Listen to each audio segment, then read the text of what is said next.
Didier, on a vu une bonne entame de la part de votre équipe qui a mené 1-0, qui aurait pu mener 2-0, une première mi-temps globalement satisfaisante, mais au fur et à mesure du temps, c'est devenu de plus en plus compliqué pour le HAC et bien la défaite a fini par arriver.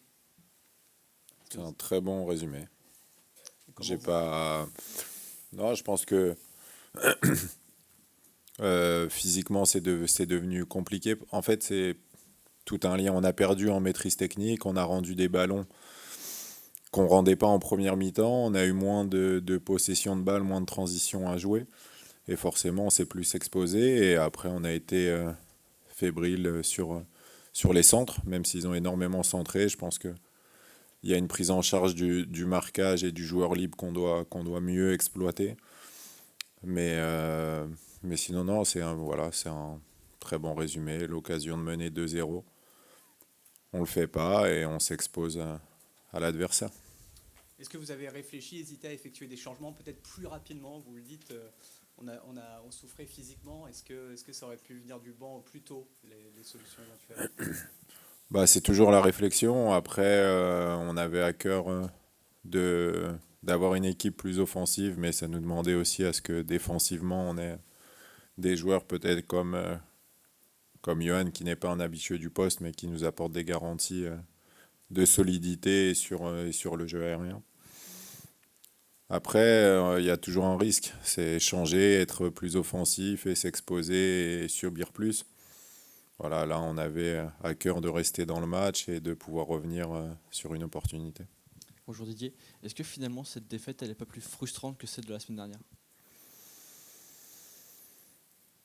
Oui, c'est dur parce que les joueurs ont montré un beau visage, parce que ils ont bien répondu athlétiquement par rapport à, voilà, il y a eu forcément l'ego a été touché la semaine dernière, ils ont montré qu'ils avaient du répondant et de la solidarité.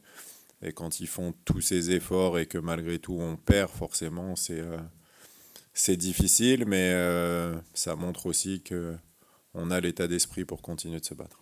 Et encore une fois, pardon, excuse-moi, François. Ah, pardon.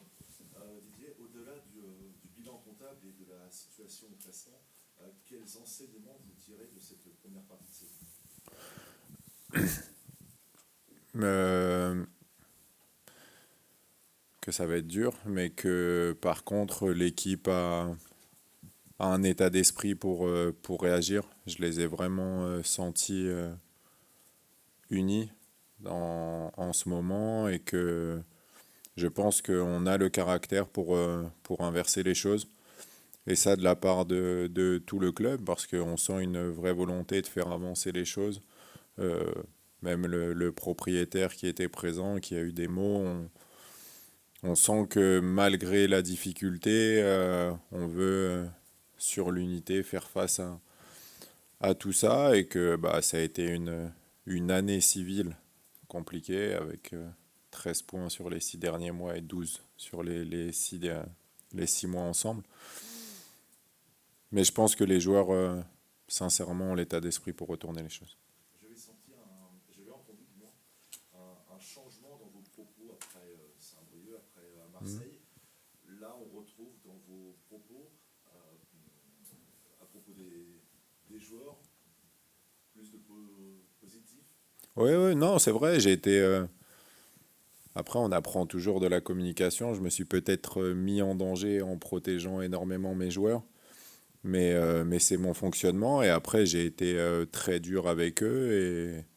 Et le but, c'est d'être juste, c'est de reconnaître qu'aujourd'hui, ce qu'ils ont fait ressemblait beaucoup plus à ce que l'on veut faire. Et que si on arrive à rééditer ce genre de performance, on arrivera à prendre plus de points que ce qu'on a fait jusqu'ici. C'est dur quand même, je vous avoue, de trouver des. Je sais bien qu'il reste encore un demi-championnat à disputer, mais là, je crois que c'est la cinquième défaite consécutive, 13 en 17 matchs. Au-delà du fait que vous allez travailler à l'entraînement, mettre les bouchées doubles, etc., quel motif d'espoir vous pouvez nous donner? Je comprends pas là du tout la question. En fait, je peux pas lire l'avenir, donc je peux que vous dire très sincèrement, l'investissement de tous, pas seulement des joueurs, même du staff, où je sens un état d'esprit qui a envie de faire tourner les choses, qui ne lâchera pas, qui est solide et solidaire. et avec, je pense, du caractère qui a pris conscience aujourd'hui à quel point c'était difficile et à quel point tout le monde devait tirer dans le même sens pour réussir. François cherche peut-être des points positifs. Il y a peut-être cette entame de match. On savait les joueurs attendus, le public attendait ces joueurs-là. Ouais. Et malgré tout, ils ne se sont pas démontés. On a vu vraiment de l'envie, de l'impact. C'est sur quoi on doit tendre en deuxième partie de saison. C'est ce qui fera maintenir le hack. Oui, il n'y a aucun doute. Mais c'est pour ça que je dis que je pense que cette équipe a vraiment du caractère, parce qu'aujourd'hui, on savait qu'après ce qui s'était passé ces dernières semaines, il fallait être fort et ils ont été forts. Ils ont répondu présent. C'est pas encore suffisant pour renverser les choses, mais en tout cas, ils montrent qu'ils arrivent à répondre présent et on va s'appuyer là-dessus et continuer. Mais ce qui est sûr, c'est qu'on ne lâchera pas. Il reste une question? Non, simplement, Didier, tu dis que l'équipe, elle a le caractère, l'état d'esprit, mais est-ce que selon toi, en l'état, elle a les capacités footballistiques pour se maintenir en Ligue 1 encore aujourd'hui? Mine de rien, c'était compliqué face à une équipe lensoise qui a eu énormément de monopole du ballon. Ou est-ce qu'il faudra absolument de l'apport venu du mercato? Est-ce qu'elle a les qualités pour se maintenir footballistiquement? Je pense qu'il y aura un apport durant ce mercato parce qu'on sait que on a des choix limités et que il faut amener de la concurrence, amener des gens qui n'ont pas subi tout ce que cette équipe a subi et réussir à redonner un peu d'oxygène. Donc le club travaille vraiment et c'est pour ça que je dis qu'il y a une vraie unité pour réussir à inverser les choses. Vas-y, la dernière. Petite chose, coach.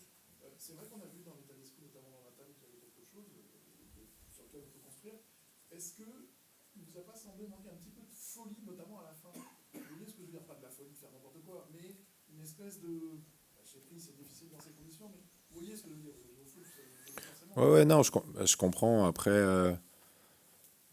ce qu'il faut aussi savoir, c'est que oui, on a manqué de folie, mais on a Josué qui s'est pas entraîné, 2 entraînements cette semaine, pas entraîné depuis longtemps. Issa, un seul entraînement.